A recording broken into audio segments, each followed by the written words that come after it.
Resistance training. Okay, today is chest and arms day. So we just got done with 6 sets of bench press, flat bench press. So I move over to tricep push downs. That's the next exercise, and then we go over here. You can't see it. It's not in the view, but preacher curls. So 75 pounds on here. First set. These are 25s.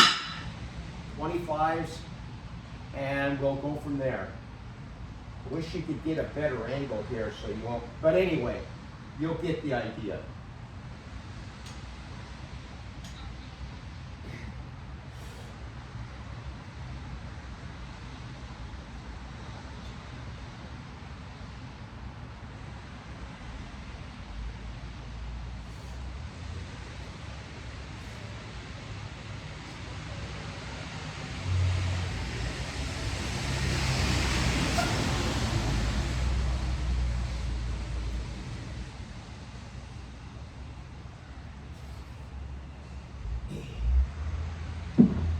All right, 12 with 75.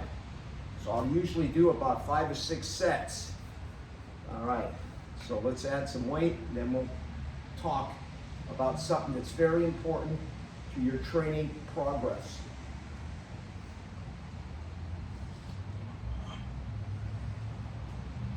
Five pounds.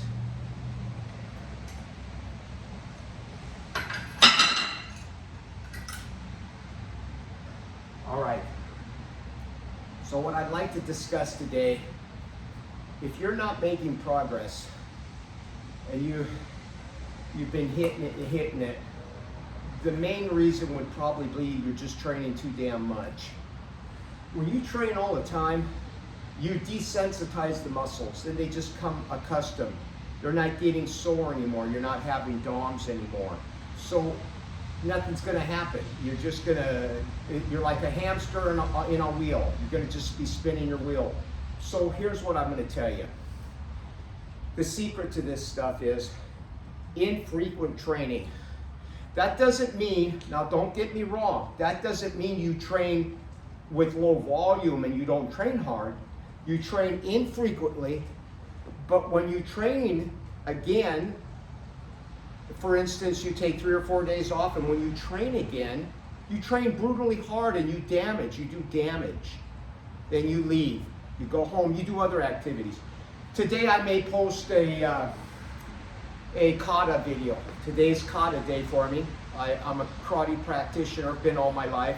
I don't do it anymore as a sport, but I practice my katas on a weekly or bi-weekly basis.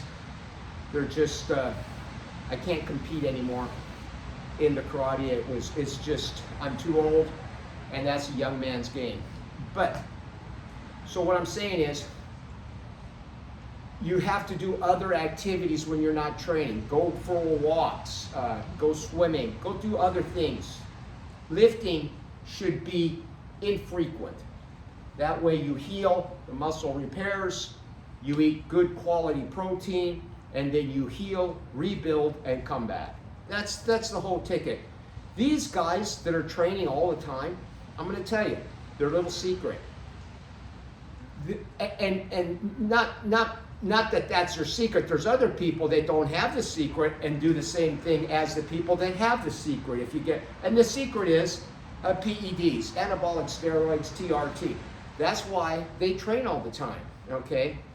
But just like anything else, TRT, your body gets accustomed to having it all the time. So what do they got to do? They got to up the dose to keep getting it. But eventually, it doesn't matter if they take 1,000 milligrams of TRT or 1,000 milligrams of whatever, they stop working also, because you can only saturate, and then instead of working, you start having side effects from them, and those side effects are pretty bad.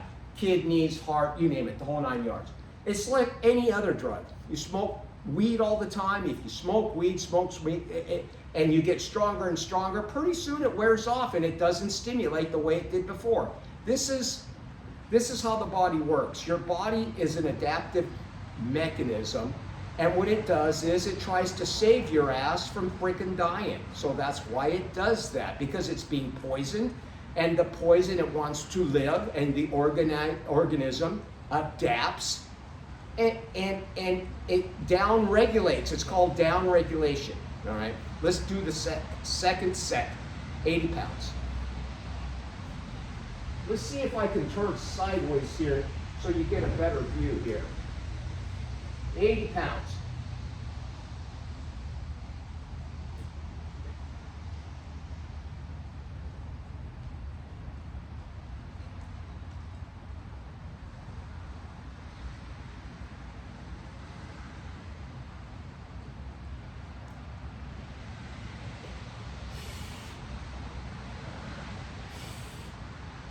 Yeah. All right. Let's add some weight.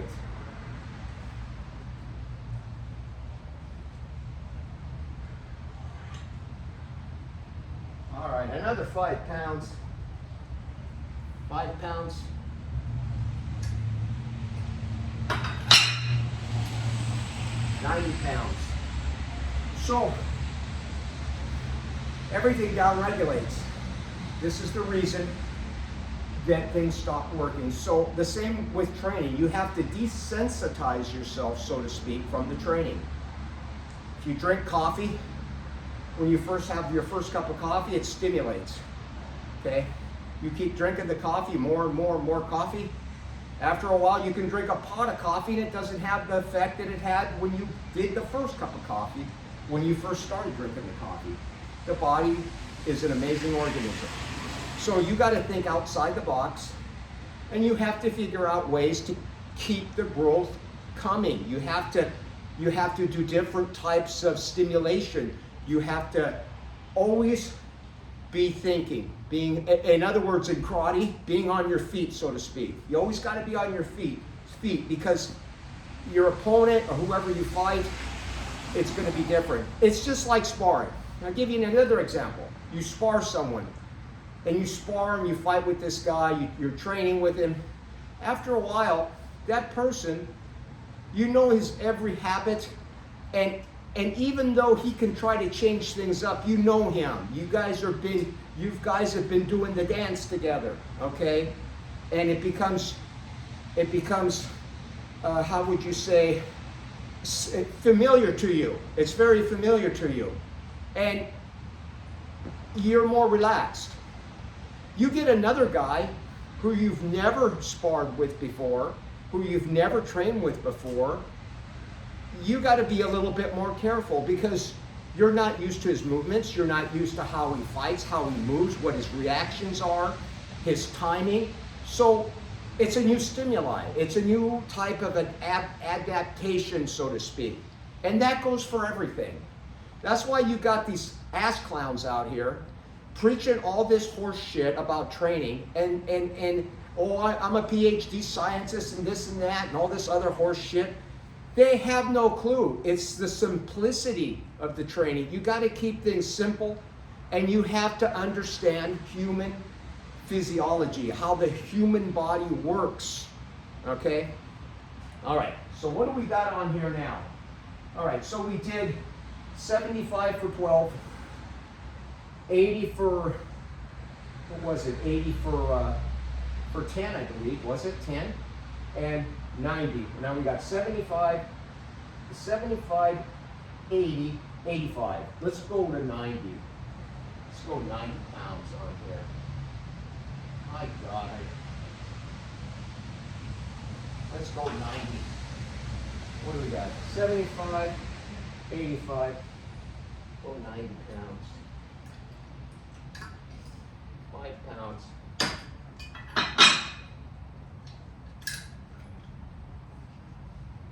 All right.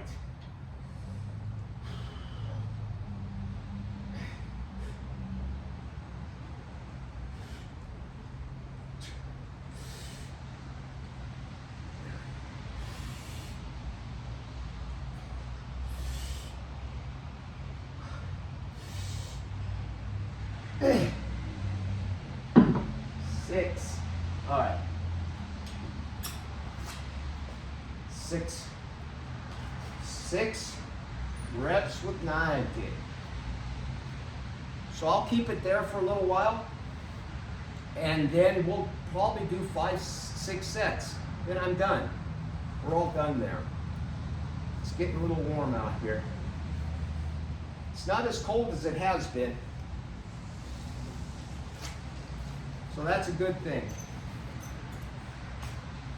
That's why I'm back out here. It's been a while. It's been brutally ass cold out here.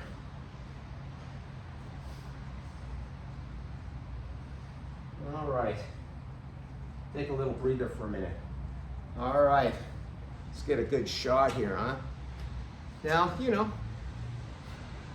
I'm not that damn, you know, I'm an old guy, man. I'm an old man. What do you, and I'm not on any freaking drugs, you know what I'm saying? I'm not on any shit. At 68 years old, I don't think I look too half-ass bad. All right, and here's one more thing I want to plug, and then we'll end this video. If you're eating, and this is very important, and I don't know why it's not out there a lot. If you're eating a lot of vegetables, lots of vegetables with high oxalates in them, let me tell you, you're going to damage your body, you're going to damage your muscles, and you're going to have aches and pains all over your damn body. You're going to, what oxalates are, they're tiny little mini crystals that are in, the worst offender is spinach. It's the worst possible crap you can put in your body. When you eat these things, these crystals go through your bloodstream and accumulate in your joints and your fascia and your tissues throughout your body. Now, look up oxalates in cancer. There's a lot of research that they're finding out that oxalates are very prevalent in women's breast and breast cancers. This shit's coming out, and we never knew about them. We never talked about this stuff because everyone's been fooled and bullshitted so much in this, how would you call the culture, this diet culture, which is all full of bullshit and crap. These people are out to fuck you up and kill you. All right, that's just my opinion. Okay, take it with a grain of salt. But I eat vegetables, but would I be better if I didn't eat these? Maybe so. Maybe if I was just pure meat, I'd be better. I don't know. That's a good question. That's an experiment I have to do on my own. But here's what I'll tell you. I do lettuce, leafy green lettuce, romaine, iceberg, which is almost zero oxalates. When it comes to fruit, I do melons, which is cantaloupe, watermelon. Those are non-existent in oxalates. Apples are very, very low. So and white rice. Now, I know white rice may have some arsenic in it, but I tend to just buy organic white rice, which may help a little bit. But when I want to get my carbs, I go to white rice. Or a potato. Potatoes are high, but you eat them infrequently. So when I do the white rice, I get organic white rice, and white rice is extremely low on oxalates. So what I am basically telling you is I do a carnivore, mostly all meat diet with some vegetables for like lettuce and iceberg lettuce and greens. Those are my greens. Even dogs. Dogs are carnivores, and you'll see a dog, as I was growing up, you'll see dogs eating grass here and there. So maybe we need it. I don't know. I'm just guessing. But that's where I get my vegetables. I eat iceberg lettuce. There's other cabbage is also low. So what I do is I keep my oxalates extremely low. When I need my carbs, I'll usually go to rice or a potato. But the potatoes are very infrequent. You can't eat them all the time because potatoes are very high in oxalates. Let's do another set and we'll call it a day.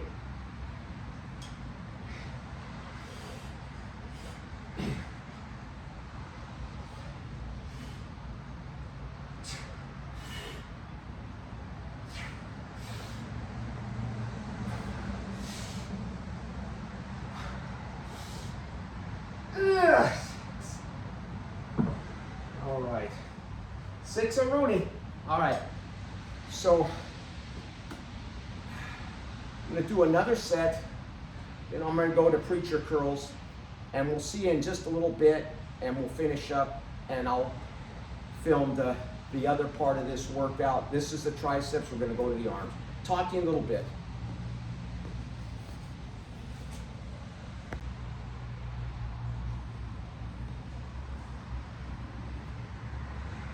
All right, resistance training, finishing up the other part of the arm workout. So today, like I said, was chest and arms. We just finished up with cable tricep pushdowns, 6 sets. Went up to 100 pounds, okay? The last set, 100 pounds, so 6 sets. Brutally hit them. Now, here's what I want to tell you. I train infrequently, but when you train again, you must hit that muscle. You must damage it. You must hit it hard. I'm not a low volume guy. I do high reps. I do heavy weight. You have to damage the muscle. So, preacher curls is next, okay? I just incorporated preacher curls about 2.5 months ago. I've gotten good results. But during the week, I'll do preacher curls on the first arm workout of the week, and then on the second arm work, which is shoulders and arms, I do straight barbell curls with heavy ass weight. So this is just one movement out of the week that I do. So as far as biceps go, I only do 3 movements: barbell curl, preacher curls, and hammer curls. That's it. That's all I do. Those are the 3 movements. So we're going to start out. These are 10s. 10, 20, and a 5. 10, 20, and a 5. So 50 pounds. The bar is 10 pounds. Okay? So we'll start out with 50. Now, one thing I want to say on these, it's not about the weight on these. These you want to go, just take it easy because you can get hurt. These things are because you're locked in. You can rip a bicep, so you got to be careful. Start out light and just work out very gradually. All right.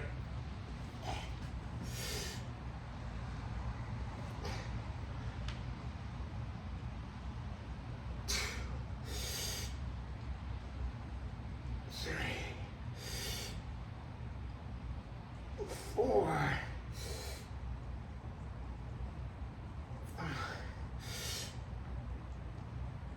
6. 7. 8. 9. 10. Oh. Oh, buddy. All right. Set number 1. 60 pounds for 10. All right. This really hits a bicep really good. You're locked in. It's hard to cheat. It's hard to cheat on these because you're locked in. I use a little bit momentum. I'm not going to lie, just a little bit. But as you notice, when I go down, here, let me step out of the camera just for a second. I want to show you guys something. When you do curls, you don't want to do this shit. That's called flinging weight.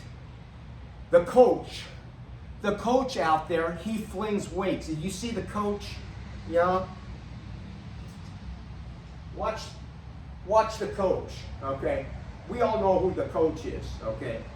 The coach flinging weights. All weights are being flung. Upright rows. You know, that's horse shit. So what I'm getting at is when you do these, notice that when I go down slow.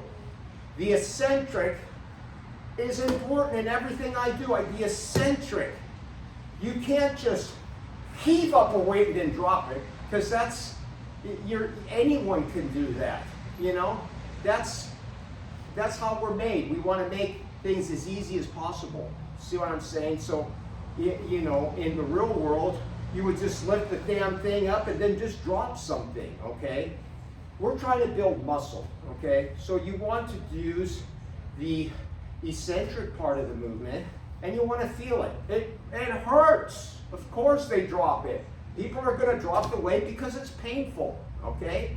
That's why they drop deadlifts. That's why they get rid of it. They say, fuck the other part, okay? All right. That was brutal, man.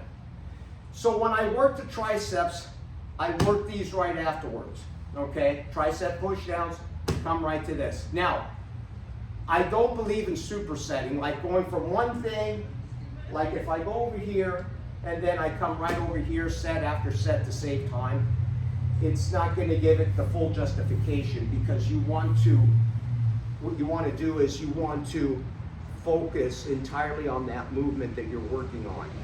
If I were to superset this with these, I would lose my strength over here, because I want to keep the intensity as high as possible when I'm working, because I want to focus on that movement. If I'm working tricep push-downs, I'm gonna be tunnel vision on them. I want to focus on them. I want to increase the weight. But if I were to superset one set, come immediately over here, and then go back over there, you're going to lose the intensity.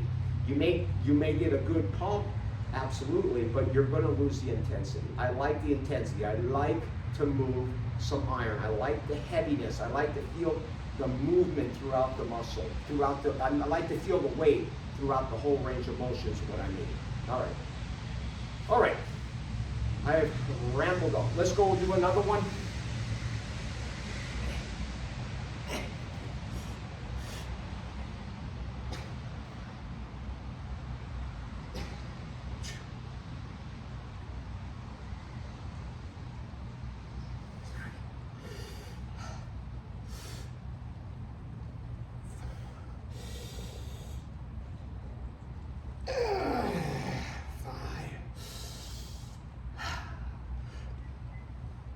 Six, 7, oh,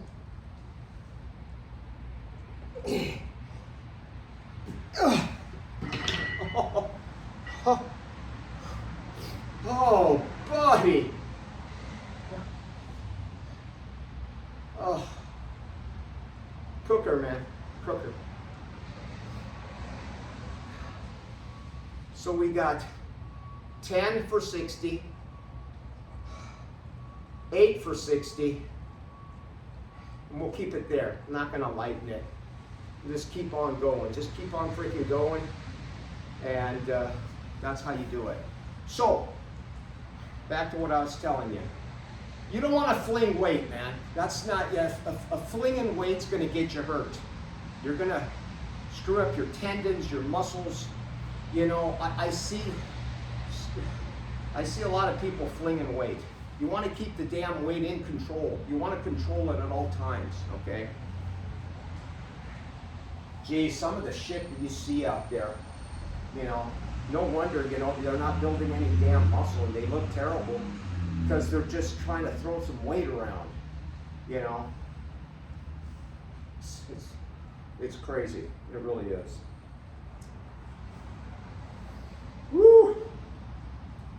Now, another thing, let me say this. I take long rest periods, and usually I don't do a lot of workout videos, and I'll tell you why. I'm doing one today. I just don't necessarily like to do a lot of workout videos. And the reason being is that I take really, really long rest periods. Even today, I'm kind of rushing it. The last one I did, 3 minutes probably, my rest period. See, I don't do that. I go 5 to 6 minutes. I really do. I go long rest periods. That's how I do it. So it's hard for me to film something. If I film something out here and I'm doing something, or at the gym, my God, the video will be an hour long, because and you know, I'm retired. So you know, I have nowhere to go. I can do that. But a lot of people can't do that, you know. So I understand if you got to shorten the rest period to get through the workout because you got obligations, you got a job, I get it. But for me, you know, I don't have much to do except housework. You know, I got projects always going around the house. You know, I got painting jobs. I did my cabinets last year. So, you know, I keep busy. But other than that, I don't really need to make my workouts super short. And I find that my longer rest periods, to really be honest with you, my longer rest periods actually facilitate much more growth for me and give me a lot stronger, okay? And The Way I Live is a book called by, I forget the guy's name, I'll find out. I read it about 2 years ago. And he was, it was back in the 1900s, like 1920s, 30s, or 1918. Anyway, he was a strength guy of that era. And he said that you shouldn't, do an exercise, you should take at least 5 to 8 minutes of rest. So, and the guy was gigantic, and there was no steroids back in the 1920s. So he was a pretty massive guy. So I'm going to take it to heart. Okay. All right. So I don't want to ramble on. We'll just keep going. For the sake of this video, we'll just make the rest periods pretty short. We're about 3 minutes in. And I vary the grips on each one of these. Sometimes I go wider, sometimes closer. Let's do a closer in one. Okay.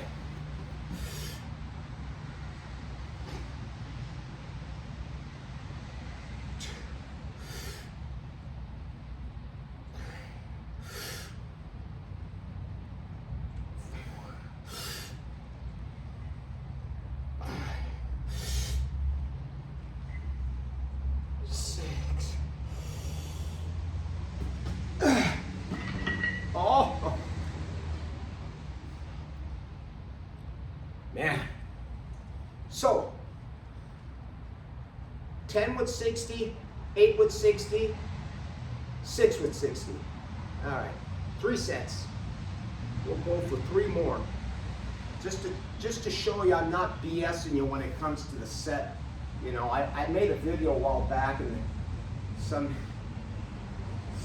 idiot says, oh, I left the video when he says he was doing 6, 7, 8 sets. Well, I do that many sets, okay? I really do, okay? My goal is to damage muscle, damn it. I want soreness, I want DOMs.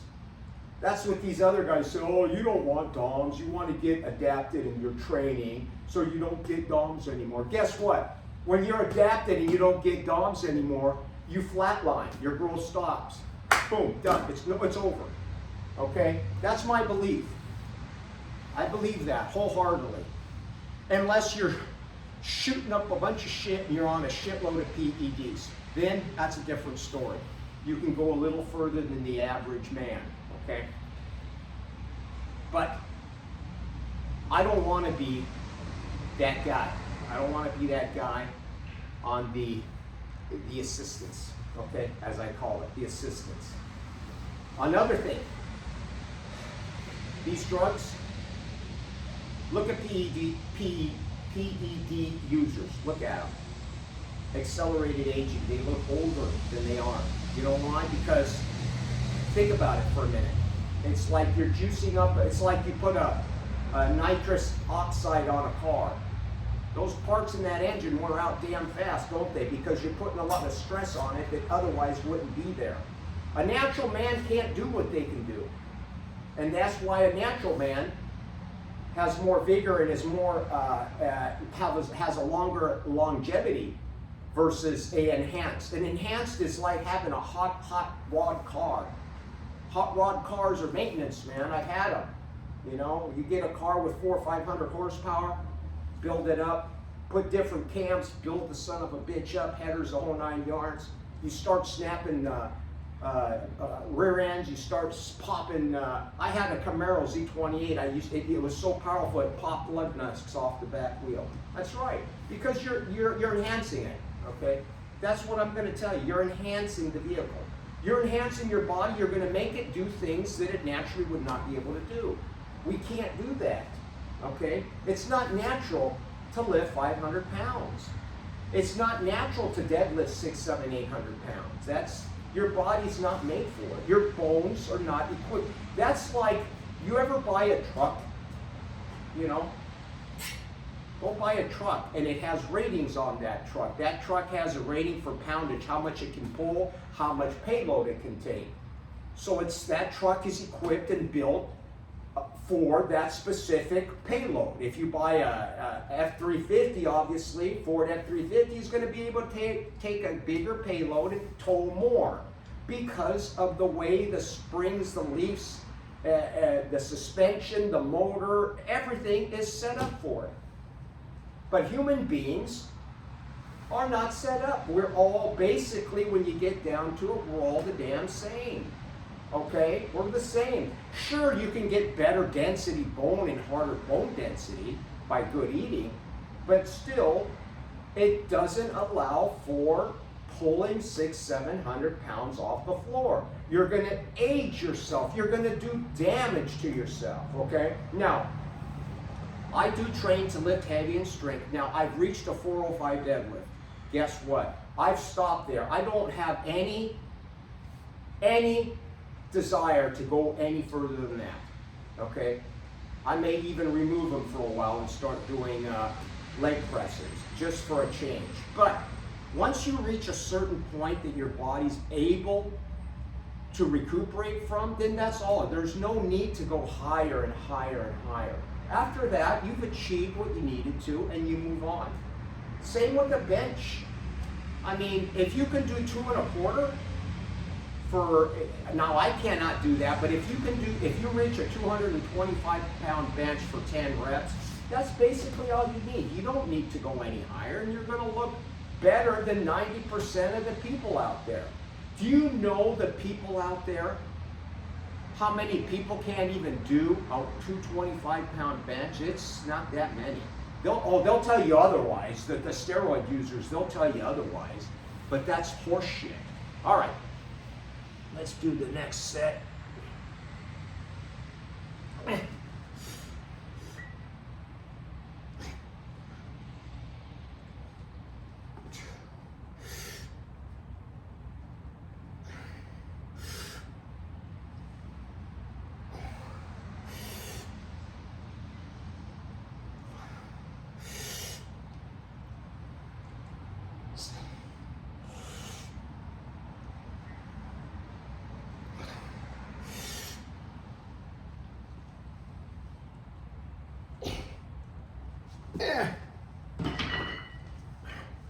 Do you see what I'm saying? I rambled a lot longer than 3 minutes in that last segment, and it got me one more set.